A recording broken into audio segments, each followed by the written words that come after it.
Bonjour, 16h30, heure de Kigali. Bienvenue au journal d'aujourd'hui, dont voici le sommaire. Le président de la République, Paul Kagame, qui dirige également la présidence tournante du Commonwealth, a salué le rôle du feu la reine d'Angleterre Elisabeth II dans le développement du Commonwealth et a félicité la détermination du roi d'Angleterre Charles III dans les activités de cette organisation. La première dame Jeannette Kagame déclare que le fait du Rwanda d'accorder aux femmes l'accès aux organes de prise de décision a permis que les problèmes qu'on ignorait trouvent actuellement de solutions avec la contribution des femmes. Au sommaire également, le ministère en charge des opérations d'urgence, MINEMA, demande aux personnes touchées par la catastrophe qui sont toujours à l'abri dans des sites désignés de ne pas regagner les habitations. La catastrophe est passée car à tout moment, elles peuvent être confrontées à des difficultés car la pluie n'a pas encore cessé. À l'international, nous parlerons du Togo pour parler précisément de la CENI qui prolonge l'inscription sur les listes électorales dans la zone 1. Restez avec moi, Amandine Dikoumassabo. Je vous retrouve dans un instant pour les détails de l'actualité.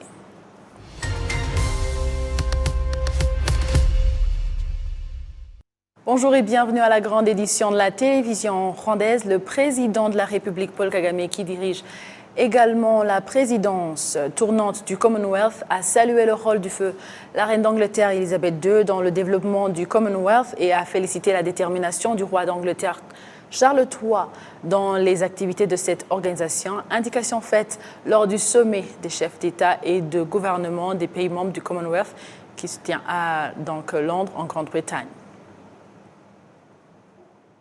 Kassim Youssouf.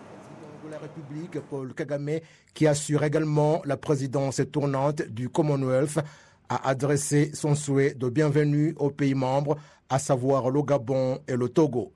Le président Kagame a félicité le rôle de la reine d'Angleterre, Elisabeth II, dans le développement du Commonwealth. At last year's CHOGM in Kigali, we recognized the Terracotta for... À Kigali, l'année dernière, nous avons constaté les bienfaits de rassembler des personnes en provenance de différentes parties du monde et le roi a joué un rôle dans tout cela car il était en tête pour permettre la collaboration des institutions étatiques et privées. Ceci est une grande plateforme et qui permet d'avoir la complémentarité dans différents travaux au sein de la Commonwealth. Nous apprécions la détermination du roi dans les activités du Commonwealth. Nous rendons également hommage au rôle du feu la reine Elisabeth II pour que le Commonwealth s'adapte au moment présent.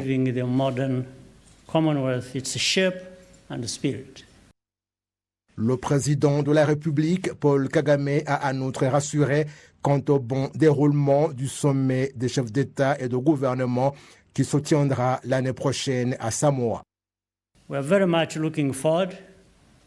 Actuellement, nous nous préparons sérieusement au sommet des chefs d'État et de gouvernement qui se tiendra l'année prochaine à Samoa. Je voudrais rassurer son Excellence, le président de Samoa et le gouvernement qu'il dirige, tout notre soutien lorsqu'ils seront en train de se préparer pour nous accueillir. Le président Kagame et la première dame Jeannette Kagame sont en Grande-Bretagne où ils participent à la cérémonie d'intronisation du roi Charles III ce samedi. La première dame du Rwanda, son Excellence Jeannette Kagame, déclare que le fait du Rwanda d'accorder aux femmes l'accès aux organes de prise de décision a permis que les problèmes qu'on ignorait trouvent actuellement de solutions avec la contribution des femmes. La première dame du Rwanda a fait cette déclaration lors de son intervention hier soir sur les mesures à mettre en place pour lutter contre le cancer du col de l'utérus dans le cadre de la réunion des premières dames des pays membres du Commonwealth. Kassim Youssouf. Kagame a dit à ses homologues que le Rwanda a accordé aux femmes et filles l'accès aux organes de prise de décision, ce qui a permis d'avoir l'opportunité de lutter contre les problèmes auxquels elles sont en général confrontées, tels qu'entre autres le cancer du col de l'utérus. Les femmes au Rwanda sont dans tous les secteurs de la vie du pays. Elles sont supérieures à 50% dans les ministères, 61% au Parlement. Ces chiffres prouvent quelque chose. Premièrement, c'est que le Rwanda est bien conscient du rôle de la femme dans la gouvernance et dans d'autres organes décentralisés. Notre pays sait bien que la contribution de la femme est essentielle pour qu'il se développe davantage. Ensuite, maintenant, les femmes sont dans les positions qui leur permettent d'éliminer les entraves auxquelles elles sont confrontées, tout comme les problèmes des hommes. Nous avons constaté qu'avoir des femmes dans les positions de prise de décision, cela permet de connaître les problèmes des femmes qu'on ignorait, auxquels on n'accordait pas d'importance ou que les gens ne comprenaient pas. Cela a fait qu'il y ait du progrès en ce qui concerne la lutte contre le cancer du col de l'utérus en tant que problème sanitaire qui nécessite une attention avant 2030. In eliminating cervical cancer as a public health problem as early as 2030. La première dame Jeannette Kagame indique en outre que le Rwanda a déployé des efforts dans la vaccination contre le cancer du col de l'utérus et depuis la mise en place de ce programme en 2011, 90% des filles ont été vaccinées. Allow me to share a few figures since the launch of our national HPV vaccine program in Permettez-moi que je puisse vous révéler quelques chiffres après que nous ayons démarré le programme de vaccination en 2011. Depuis que nous avons commencé, nous avons vacciné des jeunes filles à hauteur de plus de 90%. Au cours de 5 dernières années, nous avons pu effectuer le dépistage du cancer du col de l'utérus pour 30% des femmes. La décentralisation des soins contre le cancer du col de l'utérus a permis d'atteindre 92% des femmes qui en avaient besoin. Nous n'avons pas besoin d'être des experts dans la lutte contre ces problèmes. Le plaidoyer, la sensibilisation et la volonté d'avoir de tels débats essentiels pourraient constituer le catalyseur du changement. La première dame Jeannette Kagame déclare par ailleurs que la collaboration des pays est essentielle dans la lutte contre différents problèmes et que c'est pour les pays du Commonwealth une opportunité car avec la collaboration entre ces pays, rien ne peut leur être impossible. Le Premier ministre rwandais, Dr Edouard Ngirente, a représenté le président Paul Kagame au 11e sommet du mécanisme de suivi de l'accord cadre d'Addis Abeba pour la RDC, qui se tient à Bujumbura au Burundi pour participer à ce sommet. Les chefs d'État et de gouvernement des pays membres discuteront de la paix et la sécurité dans l'est de ce pays. Le secrétaire général de l'ONU, Antonio Guterres, est également présent à ce sommet.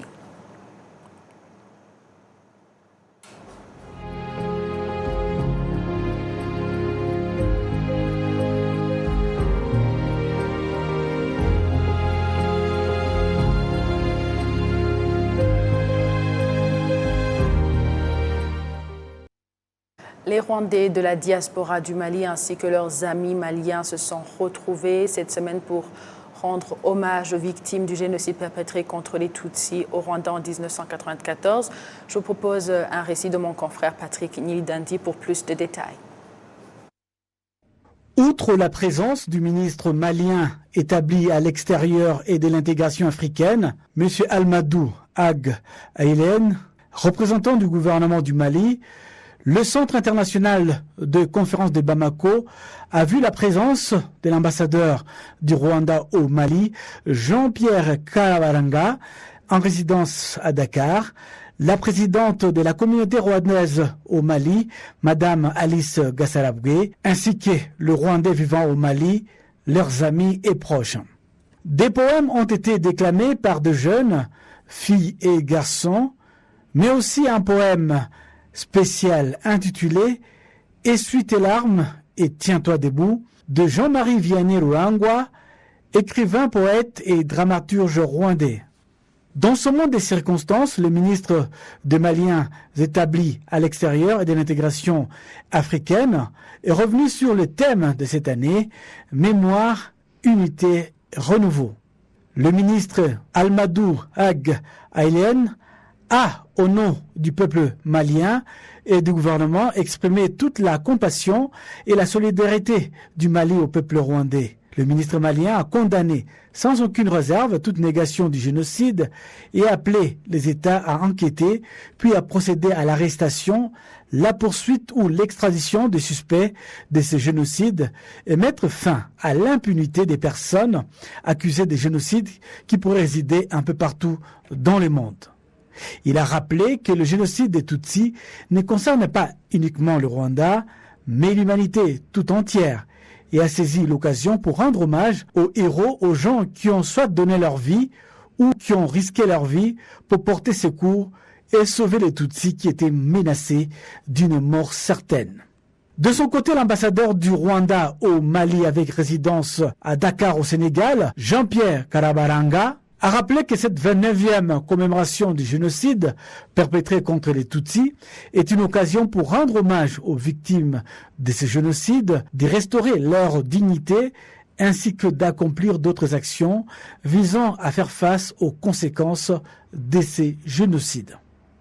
L'ambassadeur Jean-Pierre Karabaranga a indiqué que cette commémoration est une opportunité de partager avec les plus jeunes et la communauté internationale l'histoire de la campagne de l'arrêt du génocide contre les Tutsis menée par les héros dirigés à l'époque par le président Paul Kagame, laquelle campagne a permis la libération totale du Rwanda. La présidente de la communauté rwandaise du Mali, Alice Gassarabwe, a remercié le peuple frère du Mali pour son hospitalité et son soutien pendant cette période de commémoration du génocide perpétré contre les Tutsis au Rwanda en 1994.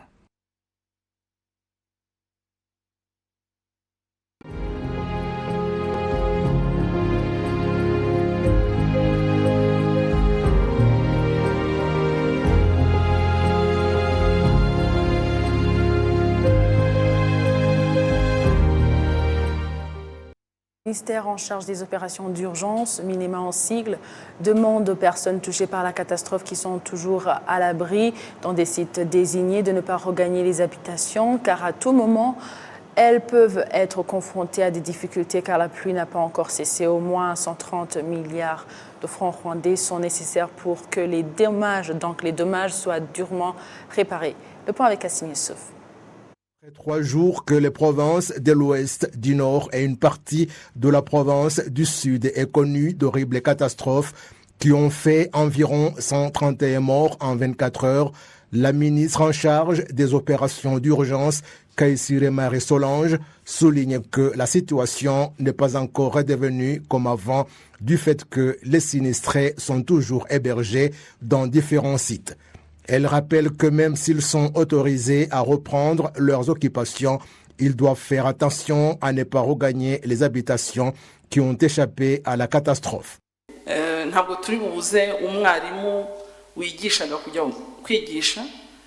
Nous ne pouvons pas empêcher un enseignant d'aller au travail. Celui qui a un enfant peut l'amener à l'école. Celui qui a un champ non endommagé peut aller le cultiver s'il n'a pas plu pendant la journée ou qu'il n'encourt aucun risque. Celui qui a du travail peut y aller. Ils peuvent y aller, mais pas en zone à risque.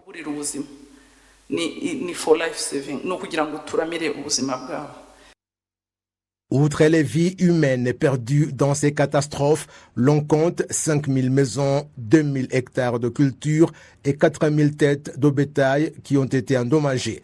Le ministre des Infrastructures, le docteur Ernest Nsabimana, indique qu'il faut beaucoup d'argent pour que les infrastructures soient durablement réparées.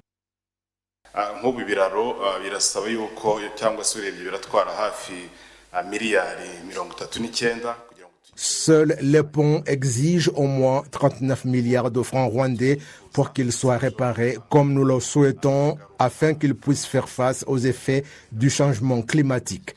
Concernant les routes de district, les biens endommagés sont évalués à environ 25 milliards. Les routes nationales qui passent par les districts et vont jusqu'aux frontières sont évaluées à environ 41 milliards. La réparation des infrastructures relatives à l'électricité coûterait environ 5 milliards, celle de l'eau environ 1 milliard. Donc, pour que nous ayons d'excellentes infrastructures que nous souhaitons et pouvons faire face au changement climatique ou aux catastrophes, il faut environ 110 milliards.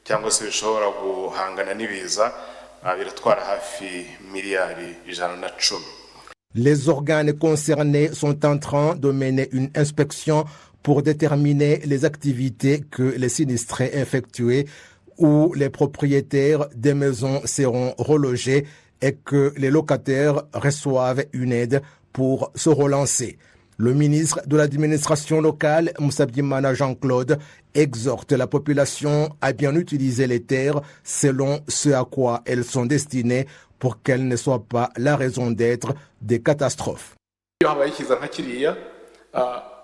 Lorsqu'il y a de telles catastrophes, ceux qui habitent dans les zones à risque font face à des effets, mais pas tout le monde, parce que ça dépend de la zone qui a été touchée, mais ils peuvent les causer pour ceux qui ne sont pas en zone à risque.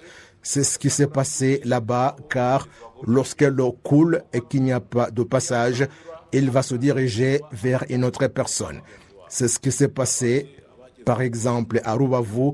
L'eau a coulé à travers la route et s'est dirigée de l'autre côté où elle a endommagé des maisons à Rugerero. L'on compte un peu partout sur le territoire national 5598 maisons touchées par les catastrophes où 10 438 personnes sont actuellement hébergées dans 112 sites. Au moins 110 milliards de francs rwandais sont nécessaires pour réparer tout ce qui a été endommagé. Le gouvernement du Rwanda a mis en place un système pour fournir du soutien aux personnes affectées par les catastrophes où jusqu'à maintenant l'argent transféré via les téléphones portables atteint 14 millions de francs rwandais et le soutien est toujours le bienvenu. La population est par ailleurs priée d'être vigilante car le centre météo a récemment déclaré que dans les 10 premiers jours du mois de mai, les précipitations atteindront un niveau non habituel.